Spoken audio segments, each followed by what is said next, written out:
Guys तो ये कहाँ, ये सिविलाइजेशन समझाने से पहले हमें जाना पड़ेगा बहुत ही पीछे 1827। एक थे हमारे James Lewis, East India Company के कारनामों से इतना तंग हो गए ना कि उन्होंने कहा कि अब मैं कंपनी को छोड़ रहा हूँ। कंपनी को छोड़ने के बाद फिर उसके बाद उन्होंने अपना नाम ही बदल दिया। वैसे मुझे ये तो नहीं पता कि नाम क्या रखा था, पर लेकिन फिर उनका जो मेन जो फेवरेट काम था वो था ट्रैवलिंग। तो उन्होंने ट्रैवल किया, पूरे इंडियन सब कॉन्टिनेंट घूमे, लेकिन जहाँ पे आज हमारा पंजाब पाया जाता है, इन्होंने किसी पुराने शहर के खंडर ढूंढे। इनको कोई आइडिया भी नहीं था कि ये किसके खंडर हैं। सिंस इन्हें हिस्ट्री से बड़ा शौक था, फिर ये नोट्स बनाना शुरू कर देते हैं, ड्राइंग्स करते हैं और लिखते हैं कि मैंने आज क्या ये पुराना शहर देखा, ये देखा। आप इनकी ये ड्राइंग्स आज वीडियो में देख सकते हैं। इस बात से बिल्कुल बेखबर कि इन्होंने ढूंढ लिया था हड़प्पा का क्या कहते हैं पुराना शहर।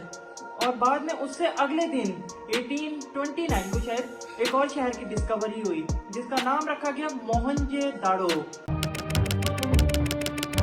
फिर इंडियन आर्कियोलॉजिस्ट के साथ मिलकर फिर काफी घूमने के बाद वो 1829 को इंडस रिवर के किनारे एक और सिविलाइजेशन में, जहाँ से 71 लोगों के स्केलेटन मिले। इसे हमने नाम दिए मोहनजोदारो, जिसका सिंधी लैंग्वेज में मतलब होता है द माउंट ऑफ द। 1920 से पहले किसी को भी नहीं पता था कि ये कैसे लोग थे और किस तरह के थे। बाद में हम जानते थे 1920 को ये थे सर जॉन मार्शल, जिन्हें अपॉइंट किया गया था as archaeological survey of India का। क्योंकि हमें ये सिविलाइजेशन इंडस रिवर के पास मिली है, तो हमने इसका नाम रखा है इंडस वैली सिविलाइजेशन। वहाँ के लोकल्स के साथ मिलकर और कई अपनी टीम के साथ रहकर फिर उन्होंने सर्वे किया काफी वो क्या कहते हैं मोहनजोदाड़ो और हड़प्पा को। आज हम उसके बारे में कई कुछ जाते हैं, पर लेकिन उनकी अब दो सबसे बड़ी मिस्ट्रीज रह गई हैं। एक तो वो खत्म कैसे हुए, दूसरा कि उनकी जबान कौन सी लैंग्वेज बोलते थे वो। क्या मतलब है आखिर इन लफ्जों का, क्या आवाज निकालते हैं। जैसे जैसे वो खुदाई करते गए कई ऐसी चीजें निकल आई जो आज भी हमारी समझ से बाहर है, जैसे कि ये। फिर उसके बाद उन्हें ऐसी कुछ चीजें मिली, जैसे जैसे खोदते गए वैसे वैसे नई चीजें निकलती गई और आज हम उसके बारे में। एक ऐसा शहर जो कि हजारों साल पहले जमीन के नीचे दफन हो चुका है और अब पुरातात्विक खुदाई में एक के बाद एक काफी ऐतिहासिक जो तथ्य हैं वो सामने निकल कर आ रहे हैं। The Indus civilization. We try to understand the Indus Valley civilization. पहले तो हम इसे हड़प्पन सिविलाइजेशन बुलाते थे क्योंकि पहले हड़प्पा का शहर डिस्कवर हुआ था। बाद में हमने इसे नाम दिया the great Indus valley civilisation, क्योंकि इसके ज्यादातर शहर इंडस रिवर के पास ही मिले थे। ये पाकिस्तान, ईस्टर्न अफगानिस्तान और इंडिया में लोकेटेड थी। अच्छा, फिर उसके बाद अभी हमें उसकी अभी तक मिल चुकी हैं 1400 या 1400 हमें साइट्स उसकी मिल चुकी हैं, पर लेकिन जिनमें से ज़्यादातर 900 इंडिया में लाई करती हैं, 200 पाकिस्तान में। और ये उस ज़माने की सबसे बड़ी एम्पायर थी। ज़माने में इजिप्ट, मेसोपोटामिया और हड़प्पन सिविलाइजेशन ज़माने में, क्योंकि बहुत ही कम पुरानी सिविलाइजेशन डिस्कवर हुई थी, तो अब हम मान सकते हैं इंडस वैली, इजिप्शियन और मेसोपोटामिया सबसे पुरानी। अर्बनाइजेशन जो है वो 5500 BC के दरमियान ही कहीं शुरू हुई थी, जब पब्लिक बिल्डिंग्स और ट्रेड रूट्स बनाए गए थे। इनके घर जिस ईंटों से बनते थे एक ही साइज और वेट का होते थे, जैसा कि आप वीडियो में देख सक रहे हैं। पर इनकी सबसे खास बात जो है कि अंदर नालियाँ होती थी, टॉयलेट्स होते, नहाने की जगह होती थी, ढंग की नालियाँ होती, मतलब अच्छी सी नालियाँ होती थी। अब हम आते हैं इनकी जबान पर, जो मतलब जो ये हम जैसे मैं उर्दू जबान है वैसे लैंग्वेज से पहले ही यहाँ पे तो वैसे कई सारे स्टोन स्लैब्स, टैबलेट्स, कई सारी चीज़ें और ये सील्स इनके मिले थे। 100 सालों से इसे डिकोड करने की कोशिश की जा रही है, पर लेकिन हम इतना जानते हैं इसके बारे में। जब भी अपनी ज़बान लिखने लगते थे, ये left to right, right to left लिखा करते थे। जैसे हम हिंदी और इंग्लिश लेफ़्ट टू राइट लिखते हैं और अरबिक जो है वो हम राइट टू लेफ़्ट लिखते हैं, ये वैसे लिखते थे। ये जानते कैसे हैं? अगर आप लेफ्ट हैंड साइड में थोड़े सिंबल्स देखो तो वो थोड़े क्रैम्प से हो गए हैं, मतलब घुसा घुसा के लिखना शुरू करते हैं। आपने स्कूल में भी होते देखा होगा कि पेज कम बच जाते तो छोटा छोटा करके लिखते हैं। एक फोटो दिखाता हूँ ना, जैसा कि इसमें देख सकते हैं कि लफ्जों को और पिचका के और स्क्विश कर करके लिखना शुरू कर दिया है। यहाँ पर भी ये राइटिंग पाई गई है। हमेशा ऊपर कोई इंडस स्क्रिप्ट लिखते थे, उसके नीचे हमेशा कोई ना कोई बड़ा सिंबल बनाते थे किसी जानवर का या किसी का। इन जानवरों में से कोई भी हो सकता था, rhinoceros, elephant, tiger, bull. Common जो इनका एक सील है वो है ये यूनिकॉर्न वाला। हालांकि ये हो सकता है रियल लाइफ में एग्जिस्ट भी ना करे, पर लेकिन ये सोचो कि यूनिकॉर्न उस टाइम से एग्जिस्ट कर रहा है। कैसे? ये लोग कितने एडवांस थे यार। अभी मैं आगे भी बात करूँ कितने एडवांस थे ये लोग। इसे देख के आपको ये पता चल रहा है कि किसी बड़ी जगह में लिखे हुए हैं। ये बड़े पत्थर में लिखी होगी, लेकिन नहीं, ये बहुत ही इतने से कोई कुछ ही सेंटीमीटर के टैबलेट्स हैं बस। हाँ। उन्हें भी टैबलेट्स उन्हें मिलते रहे, उन्होंने उसे आइडेंटिफाई किया और डिकोड करने की कोशिश करते गए, नहीं तो कलेक्ट भी करते। तो इनके ना अल्फाबेट्स बड़े अजीब हैं। कभी ये स्टिक फिगर जैसे होते हैं, कभी टर्टल, कभी हैरानी की बात यह है कि हमने इजिप्शियन लैंग्वेज डिकोड कर ली है, मतलब इजिप्शियन लैंग्वेज और मोहनजोदड़ो की लैंग्वेज, जिनके बारे में हमें ये पता है कि लोगोसिलेबिक स्क्रिप्ट है। लोगोसिलेबिक की सिंपल डेफिनेशन होती है the language which are their sounds are represented by, वो क्या कहते हैं, सिंबल्स। हाँ, सिंबल से रिप्रेजेंट की जाती है। ये जो वल्चर का सिंबल है ये रिप्रेजेंट करता है आ, यानी कि ए की साउंड, और ये जो पैर वाला सिंबल है ब साउंड को रिप्रेजेंट करते हैं। और ये सारी साउंड्स के ना मैं आपको ग्राफ दे दूंगा, और चाहो तो अपना नाम भी लिख लेना। इसकी लैंग्वेज समझ कैसे? ऐसे वैसे नहीं, एक हमें मिले एंशिएंट गूगल ट्रांसलेट। दिखाता हूँ क्या। हमें भी एक ऐसा पत्थर जिस पर इजिप्शियन हायरोग्लिफ्स जिसमें में कुछ तीन लिखा तीन हुआ जबानें लिखी और हुई उस थी। पत्थर पर इजिप्शियन नीचे हायरोग्लिफ, सेम चीज ड्यूमेटिक एंशिएंट और ग्रीक भाषा में लिखी। मतलब एक भाषा जो हम जानते थे और एक भाषा जो हम नहीं जानते थे, वो इसके पहले जरिए बोलना सीख जानते थे, पाए। इस तो इसलिए पत्थर को वैसे इजिप्शियन रोज़ेटा हायरोग्लिफ स्टोन समझ करके सके पुकारा। हैं। इंडस स्क्रिप्ट है जो कि मोहनजोदड़ो की लैंग्वेज को कहते हैं। इनका हमें कोई ट्रांसलेटर ही नहीं मिला। मतलब हम ये बेस ही नहीं है कि हम एक लैंग्वेज से दूसरी लैंग्वेज से कंपेयर करें। फॉर एग्जांपल मैं आपको कह दूं कि चाइनीज लैंग्वेज बोलो, आपके ना ट्रांसलेटर है ना आपको पता है कि चाइनीज जैसी कोई लैंग्वेज है। अजीब सी बात है ना। फिर तो ये इसी तरह से ही है। अच्छा गाइस, तो फिर पर हम इनकी जबान भी जानते हैं ना थोड़ी बहुत, इनके भी ना सर्टेन पैटर्न होते हैं। अभी एक एग्जांपल से समझाता हूं मैं आपको। लैंग्वेज के भी कुछ पैटर्न्स हैं, जैसे कि अगर इंग्लिश अल्फाबेट है, मैं अगर आपसे कहूँ W से कोई वर्ड बताओ, आप बता सकते हो वेदर, वाटर, वायर, वाटरमेलन। पर लेकिन अगर मैं कहूँ WQ से कोई वर्ड बताओ, चलो WZ से बता दो, नहीं ना, कोई वर्ड नहीं है। क्योंकि हर लैंग्वेज के एक अपने, देखो मैं यहाँ पे कोई फोनिक्स या इंग्लिश तो नहीं पढ़ा रहा, इसलिए। पर लेकिन मैं आपको वैसे सिंपल जबान में समझाऊं तो फिर हर लैंग्वेज के अपने कोई ना तरीके। इंग्लिश में 24 अल्फाबेट, मोहनजोदड़ो के अल्फाबेट्स में 400 साइंस।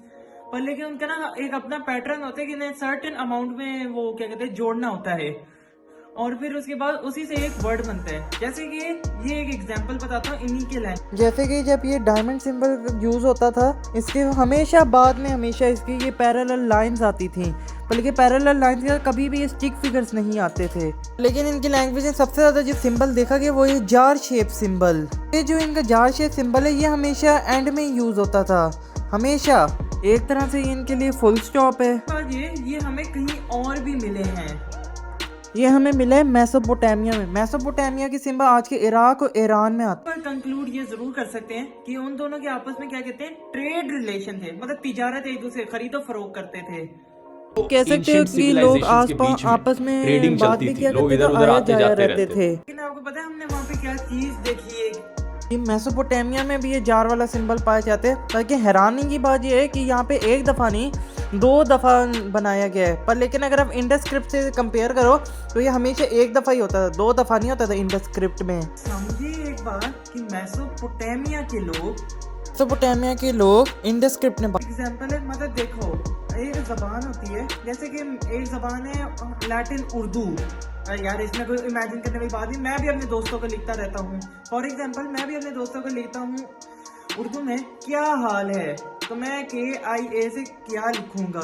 तो मतलब यही चीज मेसोपोटामिया के लोग कर रहे थे। मतलब जबान इंडस वैली की ही है, पर लेकिन लिख अपनी बात रही हैं, समझे। और इनका बेसिक जानना, अब इनके शहर के अंदर घुसते हैं और वही जानते हैं कि ये लोग कैसे रहा करते थे। इससे आपको आइडिया होगा कितने ये लोग एडवांस थे।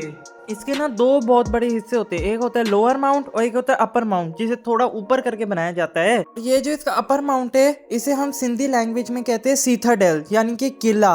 ऐसे था कि जैसे कि एक जगह नहीं होती कंट्री की कि जहाँ पे प्राइम मिनिस्टर या प्रेसिडेंट का हाउस बनेगा, ये वैसे ही था सीथाडेल उनके लिए, मतलब अलग। और सीथाडेल की अपनी दीवारें थी और लोअर एरिया की अपनी दीवारें थी। और इम्पोर्टेंट चीजें भी होती थी, जैसे कि किसी से मिलना जुलना, इंडस्ट्री, या तो कुछ भी होना। और इसकी दीवारें भी थी, दीवारों का मकसद ये था कि वाइल्ड एनिमल से प्रोटेक्ट करना। तब तो एम्पायर और इतने इंसान भी नहीं थे, और फ्लड से भी बचाना, यानी सैलाब से पानी ज़्यादा हो तो कुछ हो ना शहर। अगर आपको मजीद मोहनजोदड़ो सीखना है ना, तो फिर आप ऋतिक रोशन की मूवी सजेस्ट करूँगा, मोहनजोदड़ो। ये मैंने भी देखी है, आप भी जाके लाजमी। हिस्टोरिकली बड़े एक्यूरेट तरीके से इसे बनाया गया है। लोग मोहनजोदड़ो देखने जाते हैं, वो है द ग्रेट बाथ, यानी आज के ज़माने का छतों वाला स्विमिंग पूल। क्योंकि ये जो है ये 900 स्क्वायर फुट का था, 2.4 मीटर डीप था, और इसे जली हुई ईंटों से बनाया गया था, नेचुरल तार से वाटर प्रूफ किया गया था। इसमें एक ड्रेनेज पाइप भी है और एक कुआं भी है, जिससे हम ये कह सकते हैं कि इसमें हमेशा फ्रेश वाटर ही भरा जाता था। और हमने वैसे भी देखे बाकी शहर में कितने साफ सफाई का ध्यान रखा जाता था, अच्छे अच्छे ड्रेनेज सिस्टम थे। ऐसी सिविलाइजेशन है जो एक यही मिस्ट्री बनी हुई है कि यहाँ पे कोई रूलर होता था कि नहीं। यहाँ पे कोई भी मंदिर, मस्जिद या कोई भी रिलीजियस साइट नहीं मिली, जो यहाँ पे कोई ऐसा नहीं मिला जैसे ना मोनार्क था यहाँ पे, ना प्रीस्ट और ना पंडित पुजारी, ना आर्मी वॉरफेयर, मतलब कुछ भी नहीं है यहाँ। हैरान कर देने वाली बात है, क्योंकि उस जमाने में हर चीज का कोई ना कोई साइन मिल जाता था कि ना वो कि इनका ये रिलीजन है, इजिप्शियंस का फेरोस वाला रिलीजन है। पर लेकिन अब एक सबसे बड़ी मिस्ट्री में आते हैं, how did this civilise end, मतलब खत्म कैसे हुई, बिल्कुल कहानी कैसे खत्म हो गई। 1900 BC से लेकर 1300 BC तक बिल्कुल पॉपुलेशन डिक्लाइन देखा गया था। तब शहरों की मेंटेनेंस बिल्कुल ख़त्म हो गई थी, ना ड्रेनेज सिस्टम को कोई मेंटेन रख रहा था, और न ग्रेट बाथ के अंदर कचरा भरना शुरू हो गया था। मेसोपोटामिया से इस रिवर की बीच पे ये टिके हुए थे ना, ये सिविलाइजेशन जिस रिवर के लिए वो कहते हैं वो सूख गई।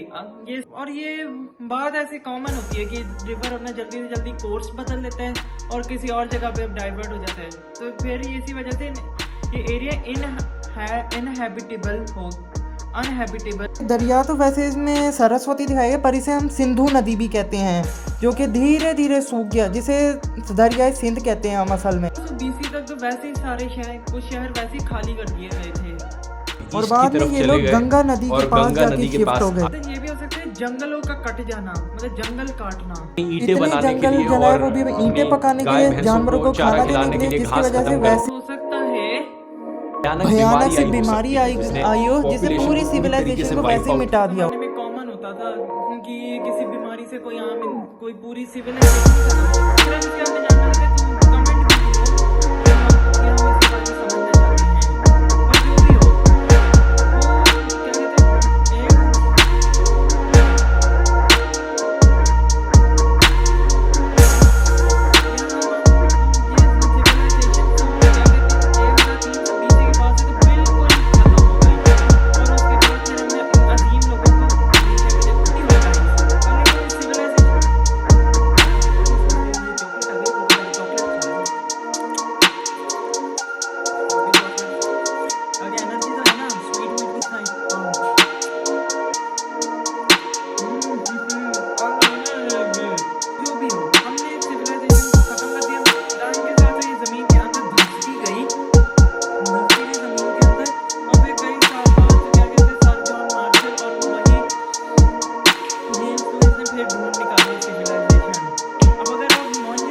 तो इसके लिए मैं एक और वीडियो बनाऊंगा, मोहनजोदड़ो पार्ट 2, जैसे इंडस वैली पार्ट 2 भी आप कहोगे। तो चलो आज की वीडियो के लिए गाइस इतना ही। अगर आपको ये वाली वीडियो अच्छी लगे फटाफट से जाके लाइक दबा देना, चैनल पे नहीं आना सब्सक्राइब दबा देना। मैं आपसे एक और इन्फॉर्मेटिव